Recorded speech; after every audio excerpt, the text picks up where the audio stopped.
It was rude. It was pathetic, frankly. And I want one of these people to become the next president of the United States, and frankly, any of them.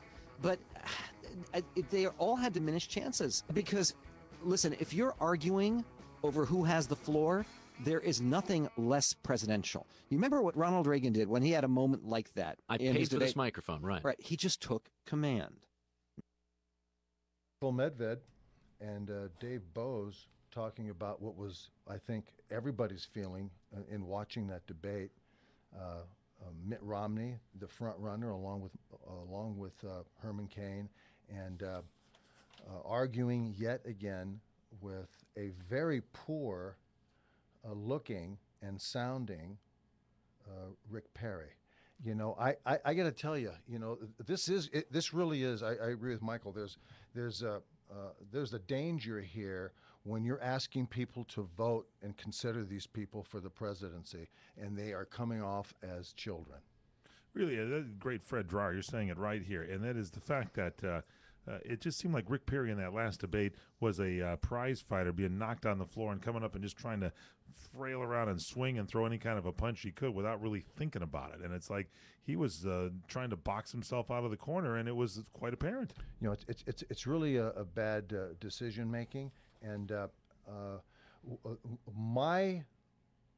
my favorite candidate right now is, and I love. Who do you like? Who does Fred Dreyer I love like? Cain. I love Cain right now because he is a real guy.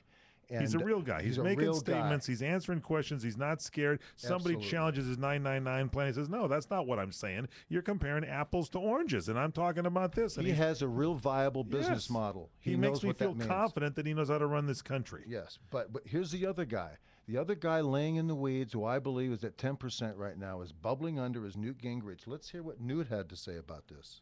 The goal of this effort is to defeat Barack Obama and get America back on the right track.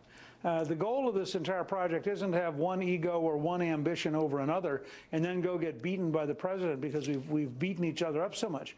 Once or twice last night, the level of intensity, particularly between Governors Perry and Romney, got to be almost like seventh graders in a schoolyard. And I felt very uncomfortable, and I thought it hurt the entire Republican Party. Well, you're right about that. And I think Rick Perry was kind of attacking Mitt Romney. I think Romney was holding his own there in that deal, but Rick Perry was trying to come in and punch and because he knew he was falling in the polls and wanted to do something to bring himself up. But I think it reversed himself. You think that's inexperience? I mean, he's been governor of Texas, but not run for president. I think it's an experience. Yet Herman Cain you could say has an experience, but he seems to at least know how to listen and be polite, as Michael Medved was saying in the other soundbite, and carry it through. Well, I think the business and his background has given him an awful lot of. This is Herman Cain I'm talking about. Given him an awful lot of confidence about being in front of people and articulating his thoughts and being able to speak in front of people and not be intimidated or thrown by anybody or anything that if something should go wrong or he should be attacked. You can tell an awful lot about people by not only how they handle themselves when they're on the offense, but you can really tell a lot about people how they get rattled when they're on the defense. And Rick Perry gets rattled. I don't like him. I'd vote for him if he's the guy. I don't think he's the guy. It's probably Mitt Romney and Herman Cain. And I really am pulling for the process to really vet these two out. If it comes down to Mitt Romney and he starts coming around, between now and February, when we start taking a look at these people in the polling and in the primaries in Iowa, then we'll take a look at it and have an honest conversation about it. But right now, the Republican Party, the neocons, the non-Tea Partyites of that party are giving us and engineering Mitt Romney, and I don't like it. And I think it's going to be real interesting to see what happens to the Tea Party candidates here in the next 30 to 60 days. I'm betting Newt pops into second place, or could even by the time we go into Iowa be tied for second or even in there with first place. I like a Cain Gingrich ticket, or if it has to be Mitt Romney, I'd do a Mitt Romney Cain or a Mitt Romney Gingrich. Yeah, Cain and Newt would be wonderful. But I think Newt should be on the cabinet, no matter who the guy is. And guy has a lot of knowledge. He's able to speak. He's got a good knowledge. Well, he does, and we're going to get into this as we go on in the show. In the coming weeks, it's going to really build up. I think a lot of these people are going to separate themselves very quickly in the next probably the next 3 weeks or so.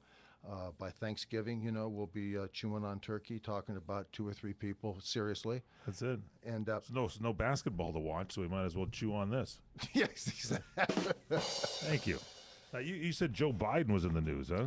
Well, what I really love, about stupidity is that it doesn't limit itself, to the vice president or the president or anybody else in between. Really? And so we've got a sound bite here that I don't know if we have time for it right now. We probably come back in the next. We'll hear from Joe. We'll come back. Joe was making comments on the jobs bill. But yeah, this idiot jobs bill is just the most ridiculous thing I've heard of. No, and Joe is really good at being unctuous and being false. And he has absolutely nothing to say or bring to the party. He'd drag a dead cat into a family picnic, and celebrate that. But I had it. When we come back, we'll get into some of the fun things that Joe Biden's had to say. Joe, I hear we've actually loaned him the old CRN late model Ford Econoline van, and he's been following Michelle and Barack in the presidential bus. He drives a CRN van to go ahead and carries like extra tires and stuff just in case they need it. Well, look, you got to get around in something. Maybe he can make an appearance in Iowa in the van. We could, wouldn't it? We put him in the van over there and have him just drive give him some beer and peanuts. He's happy as hell. Somebody sweep up after him. That's good. It's really great. If you have a seminar and you want to really talk to anybody about anything that's going on in your neighborhood, just ask Joe. He'll come in. He'll stop in. Well, he'll stop in the neighborhood? He'll stop in the neighborhood. He'll pull the van over and step out and say, just what the heck's going on here? And he'll demand to know and butt himself into your life and tell you, you should, pay more taxes, and it would soothe everything. President Obama was interrupting people's dinners the other night, getting on his way over the Tonight Show, picking up fried chicken and stuff. Boy, we've only got a couple of more. Only got 1 year left. I hope you're right.